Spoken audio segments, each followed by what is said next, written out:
Magandang gabi po.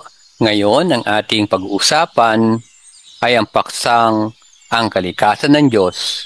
Bakit mahalaga ito sa bawat yugto ng buhay? Ito po ang ating mungkahing paksang sambahayan para sa buwan ng Agosto, taong kasalukuyan. Itinuro ni San Tomas de Aquino ang mga malalalim na katotohanan tungkol sa Diyos. Ngunit ang mga katotohanan ito ay hindi lamang para sa mga teologo. Ito po ay para sa ating lahat, mula sa mga lider at magulang hanggang sa mga tagapaglingkod sa bawat yugto ng buhay. Narito ang pinakamahalagang katotohanan.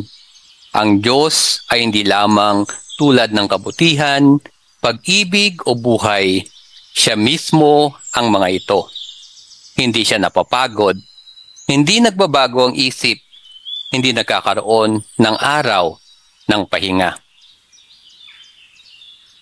Siya ay perpekto. Siya ang dahilan kung bakit tayo nabubuhay at may layunin ngayon. Maging tayo man ay nasa edad 35, 55 o 65. Ito ay higit pa sa kaalaman sa isip. Ito ay personal.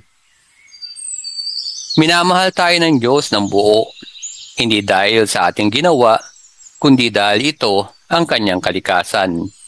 Naniniwala ang Diyos sa atin, sapat na upang pagkatiwalaan tayo ng mga taong pamumunuan, mga anak na palalakihin, at mga buhay na maapektuhan.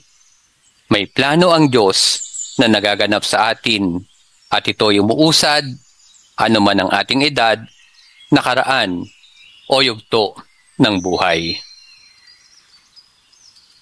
Ano ang ibig sabihin nito para sa ating mga pinuno, mag-asawa at magulang? Nangangahulugan ito na dapat nating tigilan ang pagturing sa Diyos na parang siya ay isang alternatibong plano o simpleng tagapagpasigla. Siya ang hari. Siya ang unang sanhi. Siya ang nagsusulat ng ating kwento. At kung nagkakamali tayo sa pag-unawa sa kanyang kalikasan, nanganganib tayong mamuno mula sa takot, biglaang emosyon, o kung ano ang pinakamadali, sa halip na mamuno mula sa katotohanan, pag-ibig at pagtitiwala sa kanyang plano.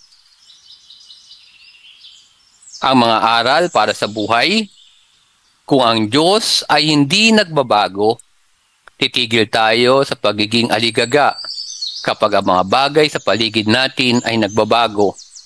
Maging ito man ay hamon sa serbisyo, krisis sa pamilya, o personal na sakit.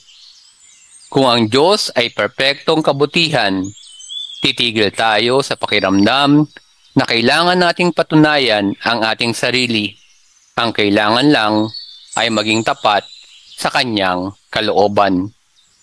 At kung nagtitiwala tayo na ang plano ng Diyos ay nagaganap pa rin, tayo ay titigil sa pagtatanggal sa ating sarili dahil sa ating edad, kabiguan o limitasyon, at sisimulan nating makita ang bawat yugto bilang bahagi ng kanyang disenyo.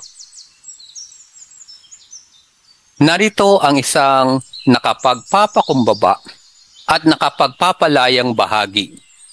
Hindi tayo kailangan ng Diyos, pero pinili pa rin niya tayo araw-araw upang mamuno, magmahal, maging magulang, at maglingkod. Hindi po ito patungkol sa ating resume. Ito ay tungkol sa kanyang relasyon sa atin. Bilang konklusyon, kung ang Diyos ay hindi nagbabago, maging matatag tayo. Kung ang Diyos ay perpekto, hangarin natin ang kausayan. Kung ang Diyos ay pag-ibig, magmahal, mamuno, at maging magulang, tayo sa paraang nararamdaman bilang pag-ibig sa anumang edad, sa anumang yugto ng buhay. Kapag malinaw nating nakikita ang Diyos, naiiba ang ating pagtingin sa sarili, hindi bilang isang taong naubusan ng oras, kundi bilang isang taong nasa tamang oras sa kanyang plano.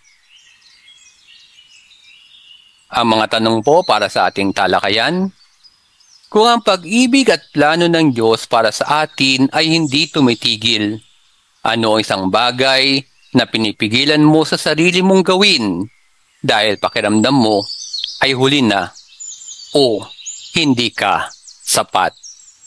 Ano ang maaari mong gawin ngayon at bukas na naayon sa kalikasan ng Diyos? Magandang gabi po sa ating lahat at nawa ay patuloy tayong pagpalain ng ating Poong lumikha sa ating paglalakbay sa ating buhay pananampalataya.